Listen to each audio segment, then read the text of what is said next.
C M ಬದಲಾವಣೆಯಿಂದ ನಾವು ಮಾಧ್ಯಮದ ಮೂಲಕ ತಿಳಿದಿದ್ದೇವೆ. ನಾನು 3-4 ಸಲ ಅವ್ರು ಭೇಟಿಯಾದಾಗ ಅವರು ಏನೂ ಹೊಂದಿಲ್ಲ, ಇವರು ಏನೂ ಹೊಂದಿಲ್ಲ. CLP ಕಾರ್ಯದರ್ಶಿಯಾಗಿ ನಾನು ಸಭೆ ಏನಾದರೂ ಕರಿಬೇಕಂತ ಕೇಳಿದ್ರೆ ಯಾವುದೇ ಒಂದು ಉತ್ತರ ಇಲ್ಲ ಅಲ್ಲಿ. ಇವತ್ತು ಈ ಬದಲಾವಣೆ ಸಂಬಂಧ ಏನಪ್ಪ ಅಂದರೆ ಹೀರೋ ನಾಯಕರು ಕೂಡ ಸ್ಪಷ್ಟವಾದ ಸಂದೇಶವನ್ನು ಜನರಿಗೆ ಕೊಟ್ಟಿದ್ದಾರೆ. ನಮ್ಮಲ್ಲಿ ಯಾವುದೇ ರೀತಿಯಿಂದ ಗೊಂದಲ ಇಲ್ಲ.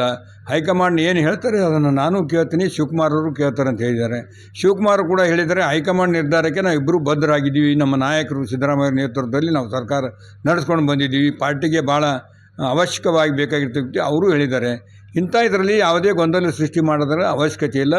ಯಾವತ್ತೂ ಕೂಡ ನಮ್ಮ ಕಾಂಗ್ರೆಸ್ ಪಕ್ಷದ ಸಿದ್ಧಾಂತ ತತ್ವ ಏನಿದೆ ಅಂದರೆ ಹೈಕಮಾಂಡ್ ಏನು ನಿರ್ಣಯ ತೆಗೆದುಕೊಂಡ್ರೆ ಆ ನಿರ್ಣಯಕ್ಕೆ ನಾವೆಲ್ಲ ಶಾಸಕರು ಬದ್ಧರಿರ್ತೀವಿ, ನಾಯಕರು ಕೂಡ ಬದ್ಧರಾಗಿರ್ತಾರೆ. ಇದಕ್ಕೇನು ಗೊಂದಲದ ಮಾತೇ ಇಲ್ಲ. ಅದು ಏನೇ ಇದ್ದರೂ ಕೂಡ ಹೈಕಮಾಂಡ್ ನಿರ್ಣಯಕ್ಕೆ ಏನು ತೆಗೆದುಕೊಳ್ತಾರೆ ಅದರ ಪರ ಇರ್ತೀವಿ. ಹೈಕಮಾಂಡ್ ನಿರ್ಣಯನೇ ಫೈನಲ್ ಆಗ್ತದೆ ಅಂತ ಅಂದ್ಬಳಕ್ಕೆ ಮತ್ತೆ ಇವರು ವಾಪಸ್ ಇವರಿಗೆ ಹೇಳಿದ್ದಾರೆ, ನೀವು ಮಾತಾಡ್ಕೊಂಡು ಬಗೆಹರಿಸ್ಕೊಂಡು ಅವ್ರು ಏನು ಹೇಳಿದ್ದಾರೆ, ನೀವಿಬ್ಬರು ಕೂಡಿ 2.5 ವರ್ಷ ಜೋಡೆತ್ತಿನಂತೆ ಬಂಡೆ ಅಂತ ಏನಪ್ಪ ಅಂದ್ರೆ ಕೆಲಸ ಮಾಡ್ಕೊಂಡಿದ್ದೀರಿ.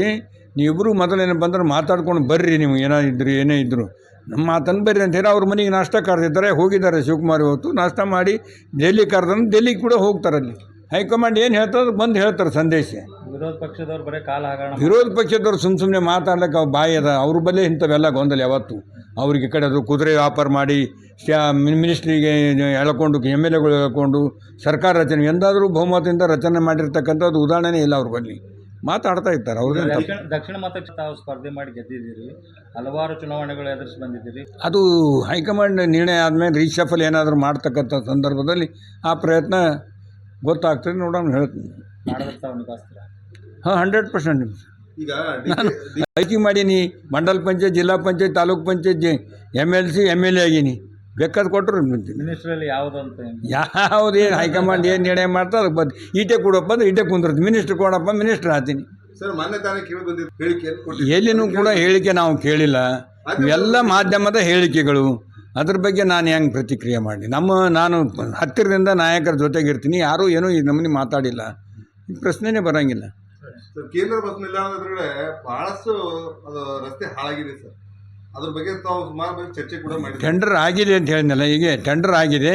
ಭಾಳ ಶೀಘ್ರದಲ್ಲಿ ನೆಕ್ಸ್ಟ್ ಮಂತ್ ಬಂದು ಕೆಲಸ ಪ್ರಾರಂಭ ಮಾಡ್ತೀವಿ. ಅದು ಸಂಚಾರಕ್ಕೆ ಭಾಳ ತೊಂದರೆ ಆಗ್ತಾಯಿದೆ ಸರ್. ಸಂಚಾರಕ್ಕೆ ತೊಂದರೆ ಆದಂತೆ ಒಳಗಡೆ 1 ಕೋಟಿ ರೂಪಾಯಿ ಕೊಟ್ಟು ರಸ್ತೆ ಮಾಡಿಸ್ತಾ ಇದ್ದೀವಿ ಜಿಡಿಯದಲ್ಲಿ.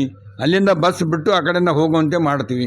4 ಸ್ಯಾಟಲೈಟ್ ಬಸ್ ಸ್ಟ್ಯಾಂಡ್ ಆಗಬೇಕಂತೇಳಿ ನನ್ನ ಹೋರಾಟ ಮೊದಲಿಂದ ಬಂದಿಂದ ಈಗ ಒಂದು ಹಂತಕ್ಕೆ ಬರ್ತಾ ಇದೆ.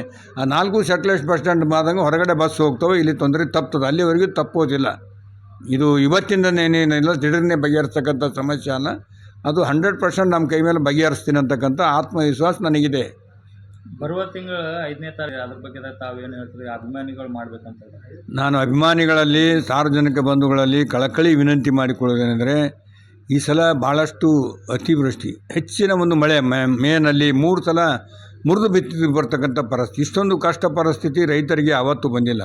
ಇಂಥ ಪರಿಸ್ಥಿತಿಯಲ್ಲಿ ಈ ಬರ್ತ್ಡೇ ಮಾಡ್ಕೊಳ್ತಕ್ಕಂಥದ್ದು ಸರಿಯಲ್ಲ. ಅದಕ್ಕಾಗಿ ನಾನು ಬರ್ತ್ಡೇ ಮಾಡ್ಕೊಳ್ಳೋದಿಲ್ಲ. ಈಗಾಗಲೇ ನಾನು ಮಾನ್ಯ CM ಅವ್ರ ಹತ್ತಿರ ಹೋಗಿ ಕೇಳ್ಕೊಂಡು ಅವರು ಕೂಡ ಇವತ್ತು ಮುದ್ದಾಂ ಕರೆದು ನಮ್ಮ ಏನಪ್ಪ ಅಂದ್ರೆ ರೈತರ ಅಕೌಂಟಿಗೆ ಹಣವನ್ನು ಬಿಡುಗಡೆ ಮಾಡಿದ್ರು. ಅವರು ಕಷ್ಟದಲ್ಲಿ ಇರ್ತಕ್ಕಂಥದ್ದು ಯಾವ ಬಂದು ಪರಿಹಾರ ಕೂಡ ನೋಡಿದರು. ಅದಕ್ಕೆ ನಾನು CM ಅವರಿಗೆ ಮತ್ತು ಪ್ರಿಯಾಂಕಾ ಖರ್ಗೆಜಿ ಅವ್ರನ್ನ ಕರ್ಕೊಂಡ್ಬಂದು ತೋರಿಸಿದ್ದಕ್ಕೆ ಅವರಿಗೆ ಅಭಿನಂದನೆ ಸಲ್ಲಿಸ್ತೀನಿ.